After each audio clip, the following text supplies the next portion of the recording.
Profit and loss की ये famous question है। देखिए इसको कैसे करेंगे, मैं इसको तीन तीन तरीके से कराऊंगा। देखिए क्वेश्चन में लिखा हुआ है, एक व्यापारी अपने माल पर लागत मूल्य से 30% अधिक अंकित करता है। मान लिया कॉस्ट प्राइस उसका 100 रुपए है, तो वो 30% अधिक अंकित कर रहा है।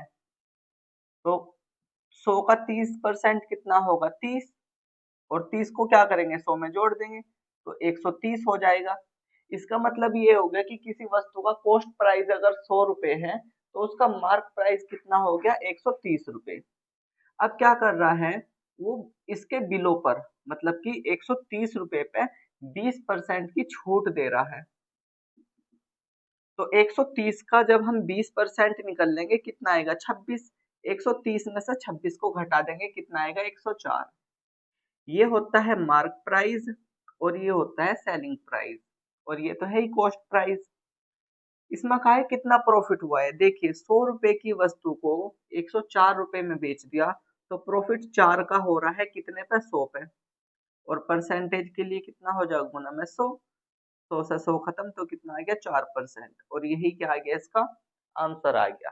तो इसी क्वेश्चन को हम क्या करते हैं, रेशो मेथड से भी देखते हैं। देखिए सबसे पहले मैं इसको रफ कर देता हूँ। अब देखिए रेशो मेथड से इसको कैसे करेंगे। सबसे पहले हमें क्या करना है कि हमें परसेंटेज वैल्यू लिखनी है, कितनी दे रखी है, 30%। फिर हमें लिखनी है 20% डिस्काउंट। देखिए 30% का फ्रैक्शन कितना होता है, 3/10। और 20% का फ्रैक्शन होता है 1/5। यहाँ से मुझे मार्क प्राइस, सेलिंग प्राइस और कॉस्ट प्राइस का रेशो मिलेगा। देखिए कॉस्ट प्राइस अगर किसी वस्तु का 10 रुपए है तो उसका मार्क प्राइस 3 ज्यादा होगा, मतलब कि 13 होगा। ऐसा क्वेश्चन में कहा गया है। लागत मूल्य पे कहा है ना उसने कि 30% अधिक अंकित किया है, तो लागत मूल्य 10 है तो उसका अंकित मूल्य कितना होगा, 13। यहाँ पे देखिए 20% का फ्रैक्शन 1/5 है।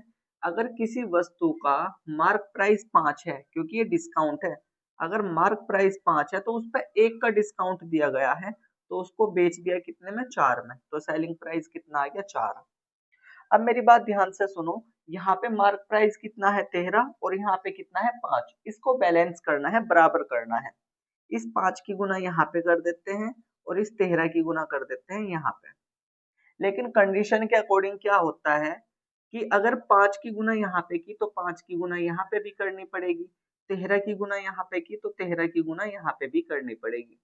तो फाइनल रेशो निकल के कितना आता है, ये आ जाता है 50, और ये आ जाता है 52, 52, और ये आ जाता है 65।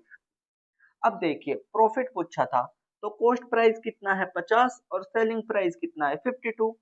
तो इसका मतलब 50 की वस्तु को 52 में बेच दिया, 2 का प्रॉफिट हुआ कितने से, 50 से। और परसेंटेज के लिए गुना में 100। इस 50 से 100 को काट दो, 2 2 की गुना 2 में कर दो तो कितना आ गया, 4%। और यही क्या हो गया, इसका आंसर हो गया। तो इसका एक मेथड और होता है, देखिए वो मेथड भी क्या है। पहले मैं इसको रफ कर देता हूँ।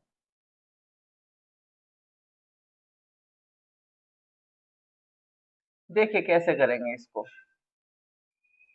कॉस्ट प्राइस यहाँ पे मैं लिख देता हूँ, और इस कॉस्ट प्राइस का मतलब कि लागत मूल्य पे कितना अधिक कर रहा है, वो 30% अधिक अंकित कर रहा है, तो मार्क प्राइस आएगा।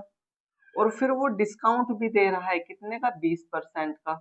अगर डिस्काउंट देगा तो क्या आएगा, सेलिंग प्राइस। तो उसको व्यापारी को कितना प्रॉफिट हुआ।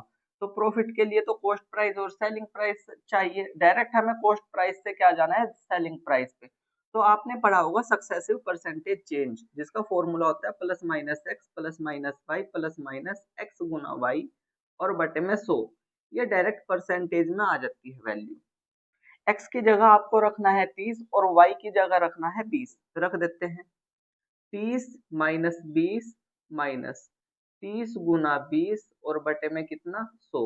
ये डायरेक्ट किस में आ जाता है, परसेंटेज में आ जाता है। ध्यान दो, x कितना है, प्लस का 30, और y कितना है, माइनस का 20। तो हमने माइनस का साइन लिया। यहाँ पे माइनस इसलिए आया क्योंकि 30 प्लस का है और 20 माइनस का है, दोनों की गुना करेंगे तो फाइनल रिजल्ट माइनस में आएगा। 30 में से 20 जाएगा तो कितना बचेगा, 10 माइनस।